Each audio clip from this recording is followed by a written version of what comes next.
I felt the cold bite of the mountain air against my skin, but it was nothing compared to the ice in my son's eyes.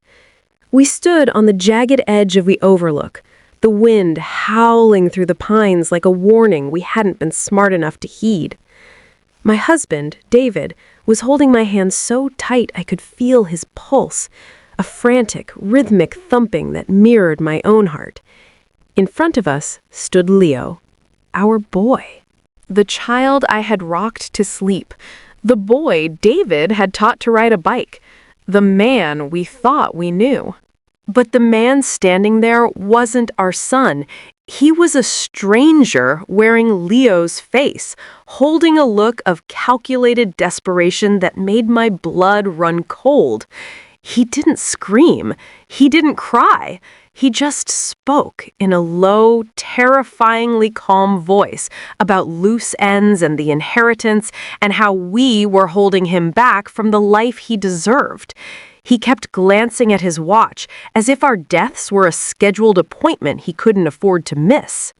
"I'm sorry, Mom. I'm sorry, Dad," he said, though there wasn't a hint of apology in his tone. "But you just won't let it go. You wouldn't stop digging. You always told me to be a leader, to take what I wanted. I'm just following your advice." Before I could scream, before David could step in front of me, the world tilted, a violent, two-handed shove against our chests. I remember the sound of David's boots skidding on the loose shale, a dry, grinding noise that signaled the end of our lives. Then came the sickening sensation of weightlessness. We didn't just fall, we plummeted into the dark abyss of the ravine. The crash was a symphony of breaking branches and tearing fabric. I hit a ledge, tumbled, and felt a sharp, white-hot pain explode in my shoulder before everything went black.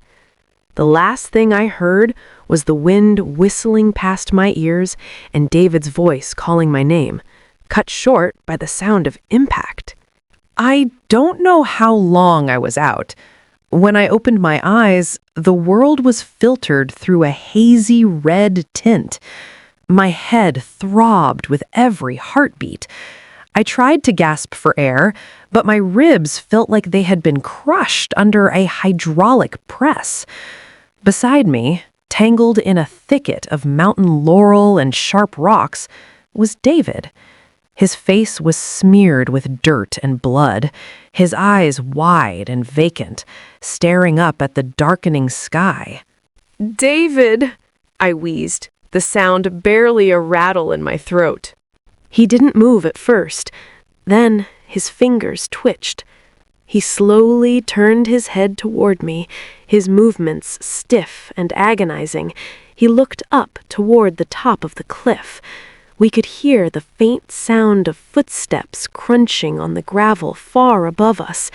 Then the beam of a flashlight began to dance across the trees and rock faces, searching for our broken bodies. Leo was checking his work. He was leaning over the edge, the light cutting through the mist. If he saw us move, if he heard a groan, he'd come down. Or worse, he'd throw something heavier. David leaned in close, his breath smelling of copper. His voice was the tiniest of cracks, a sound so soft it was almost a thought. "Don't move," he whispered, his lips barely grazing my ear. "Don't breathe. Pretend we're dead. It's the only way he leaves." I froze. I squeezed my eyes shut, forcing my lungs to stay still despite the searing need to cough from the dust in my throat. I felt David's hand find mine under the brush, squeezing once, a silent, trembling promise. We lay there, two shadows among the stones, waiting to see if our own flesh and blood would come down to finish what he started. The light lingered on us for a heartbeat too long. I could feel the heat of the beam through my eyelids. I held my breath until my vision sparked with purple dots. Finally, the light flickered away. How did it come to this? People always ask if there were signs. They want to believe that evil grows like a weed you can spot and pull before it chokes the garden. But Leo wasn't a weed. He was the flower of our lives. He was brilliant, charismatic, and driven. We had been so proud of his ambition, we mistook greed for work ethic. It started small. Little lies about money, a business venture that needed just a bit more capital, a sudden distance in his eyes when we asked about his new associates. David, being a retired auditor, couldn't help himself. He started looking into the paperwork Leo had asked us to co-sign. What he found wasn't just a bad business deal. It was a web of fraud, embezzlement, and names associated with people you don't want to owe money to. Leo hadn't just lost our savings, he had stolen from his firm, and they were coming for him. When we confronted him, we expected shame. We expected him to ask for help to get out of the mess. Instead, we got coldness. He told us we were out of touch. He told us to mind our own business. But when we threatened to go to the authorities to protect our own credit and names, the mask finally slipped. He invited us on this reconciliation hike. He said he wanted to show us the site of his new project, to prove it was all legitimate. We wanted to believe him so badly that we ignored the fact that he chose the most isolated trail in the county. We ignored the way he kept checking his phone. We ignored the silence between us that felt heavy enough to drown in. The flashlight beam swept over us one last time from the ridge. I could hear Leo's voice from the top of the cliff. He was on his phone. "It's done," he said. His voice was steady, chillingly casual. "Yeah, both of them. It looks like an accident. The railing was old, the ground was soft. They'll find them in a day or two. Just make sure the transfer goes through tonight. I need that account accessible by morning." The coldness of those words hurt more than the broken ribs. He wasn't mourning. He was closing a transaction. He was talking about us like we were pieces of equipment he'd finally decommissioned. We stayed still for what felt like hours.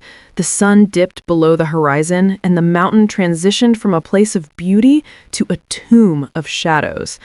My muscles began to cramp, the lactic acid buildup screaming in my legs. The pain at my shoulder transitioned from a sharp sting to a dull, echoing roar. I wanted to scream, to cry out for help, but David's grip remained firm. He was the anchor keeping us in the land of the living, even as we mimicked the dead. Finally, the sound of a car engine faded in the distance. The gravel crunched under tires. Then, silence. Leo was gone. "Sarah," David whispered, his voice shaking now. "We have to move. We can't stay here. If the coyotes don't get us, the cold will." "I can't," I sobbed, the tears finally breaking through. "David, my leg! I think it's broken. And he tried to kill us. Our son tried to kill us."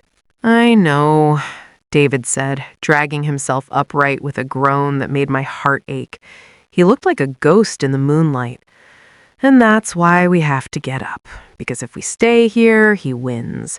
If he thinks we're dead, he stops looking. We have the only advantage we'll ever get, the element of surprise." The journey through the woods that night was a descent into a different kind of hell. Every step was an exercise in agony. We couldn't take the main trail. We were terrified Leo might come back to discover the bodies early, or that his associates were watching the trailhead to ensure the job was done. We moved like animals, crawling over logs, sliding down embankments, bleeding and broken. We were fueled by a mixture of adrenaline and a heartbreak so profound it felt like a physical weight. By dawn, the mist was thick, clinging to the trees like a shroud. We reached a small maintenance shack near a fire tower, miles from where we fell. David managed to break the lock with a heavy stone. Inside it smelled of dry rot and old grease, but it was sanctuary. We found a first aid kit and an old dusty radio, but we didn't call the police. not yet. David sat on the floor, binding his bleeding side with an old rag. "If we call the local cops now," he said, his face pale in the morning light, "word gets out. Leo has friends in the local precinct. He'll have his lawyers ready. He'll say it was an accident, that we fell and he panicked and ran. He'll scrub the accounts before they can get a warrant. We need to let him think he succeeded. We need to let him get comfortable. We need him to sign his own confession through his actions." For the next 3 days, we lived like ghosts. We survived on bottled water from the shack and a few granola bars David had in his pack. We watched the news on a dusty, battery-powered TV we found in a locker. It was surreal. We saw Leo. He was standing in front of our house, the one we'd paid off 20 years ago. He was dabbing at his eyes with a handkerchief, telling reporters how devastated he was. He talked about how he loved the mountains, how the terrain must have been too much for our aging knees. He hoped for a miracle, but feared the worst. He looked perfect. He looked like the grieving son of the year. I watched him hug my sister, her face streaked with real tears, while he looked over her shoulder with eyes that were already calculating the value of our furniture. But while he was playing the part of the mourner, David and I were busy.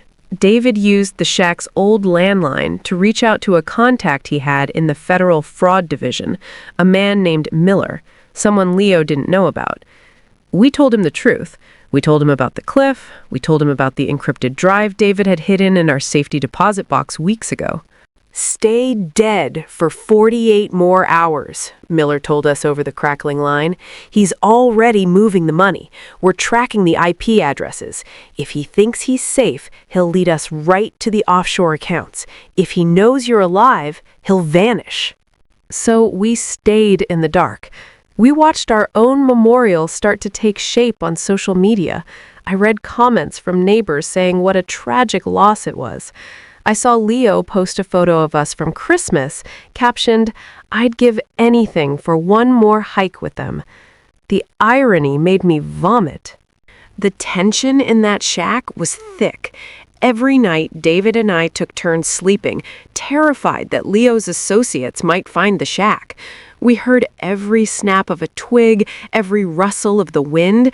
We were survivors, but we were also mourning. How do you mourn someone who is still alive, but who you wish had never been born? The 4th day arrived with a cold, biting rain. It was the day of the estate hearing. Leo had rushed it through, claiming he needed the funds to keep the family business afloat during this difficult time. Leo was at our family lawyer's office. He'd called an emergency meeting to discuss immediate liquidity needs for the estate. He had his friends with him, the men in expensive suits with cold eyes who had been hovering around him for months. He was ready to sign the papers to execute our will, to step into our lives and strip them bare. He was smiling, a subtle, dark victory in his eyes. He thought he'd committed the perfect crime. The office was quiet, save for the scratching of a pen.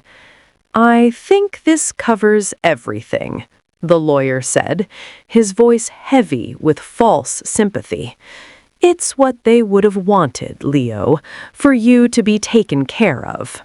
"Thank you," Leo said, his voice thick with fake emotion.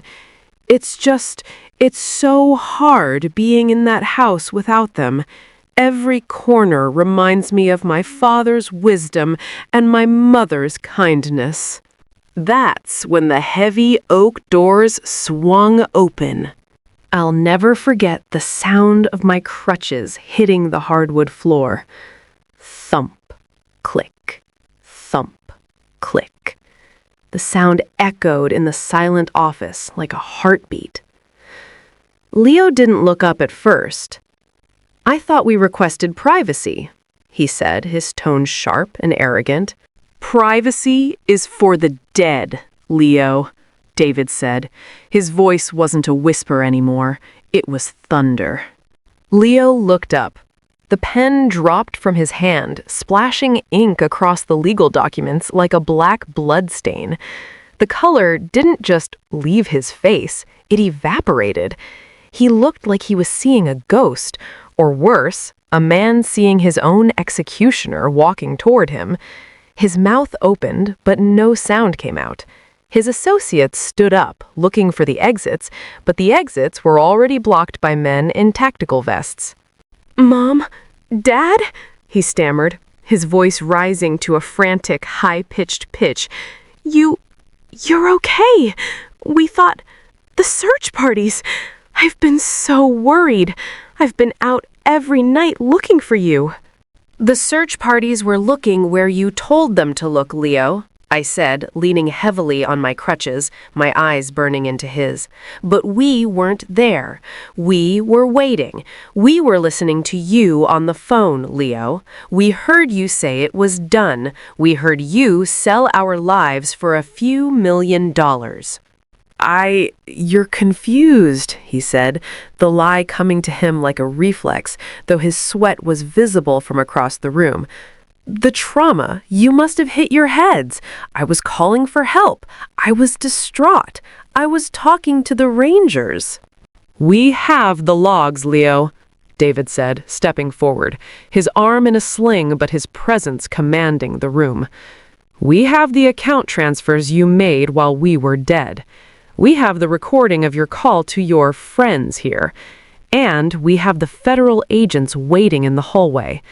You didn't just push us off a cliff, you pushed yourself into a cage." The look of grief on Leo's face vanished instantly. The facade of the loving sun crumbled, revealing the rotted core underneath. It was replaced by the snarl of a cornered animal. He looked at the window, then at the door, then at us. For a second, I saw the little boy who used to hide behind my legs when he was scared. But it was gone in a flash, replaced by a cold, murderous rage. "You always had to be in control," he hissed, his voice dropping the act entirely. "You had all that money sitting there doing nothing while I was drowning.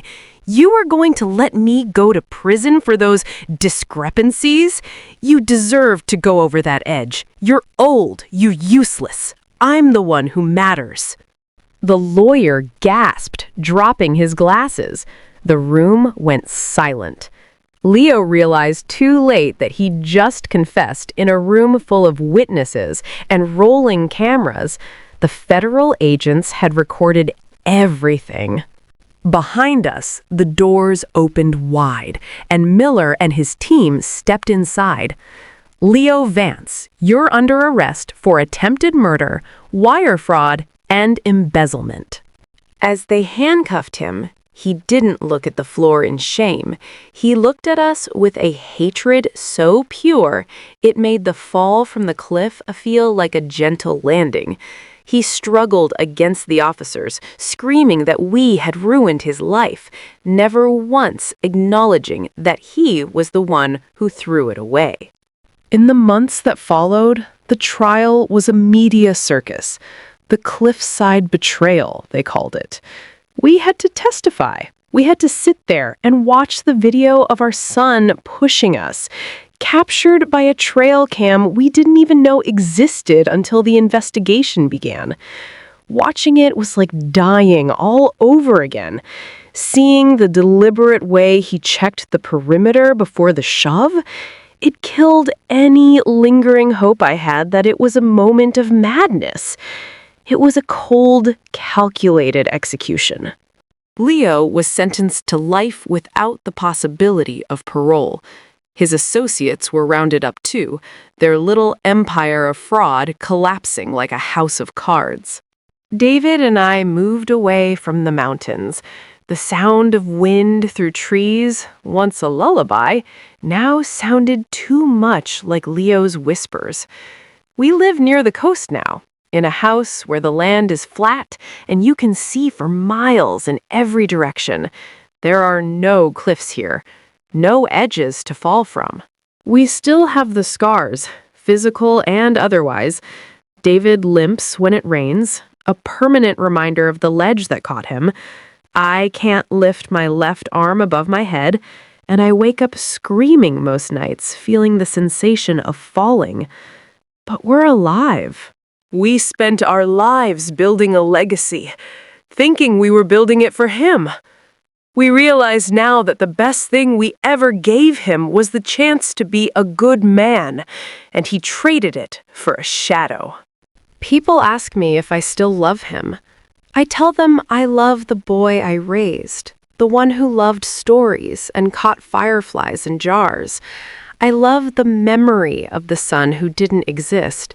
But that man in the courtroom, that man who pushed his own parents into the dark, he's a stranger. We sit on our porch now, watching the sun set over the ocean. It's quiet.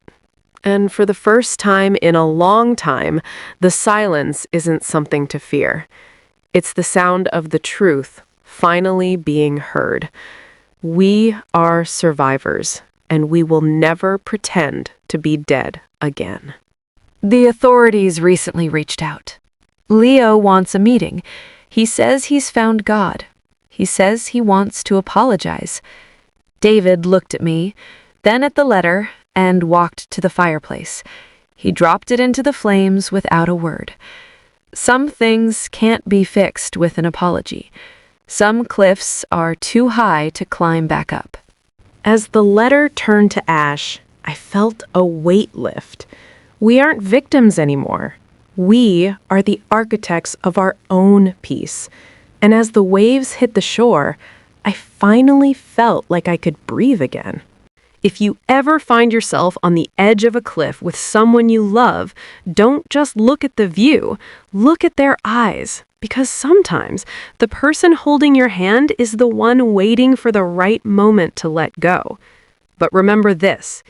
Even when you fall, if you're strong enough, you can find your way back. You can survive the drop. You can survive the betrayal. And you can come back stronger than the person who tried to break you. I hope our story serves as a reminder. Watch the signs, trust your gut, and never, ever let anyone silence your voice, because your life is worth more than someone else's greed. Stay safe out there. Don't let the shadows win.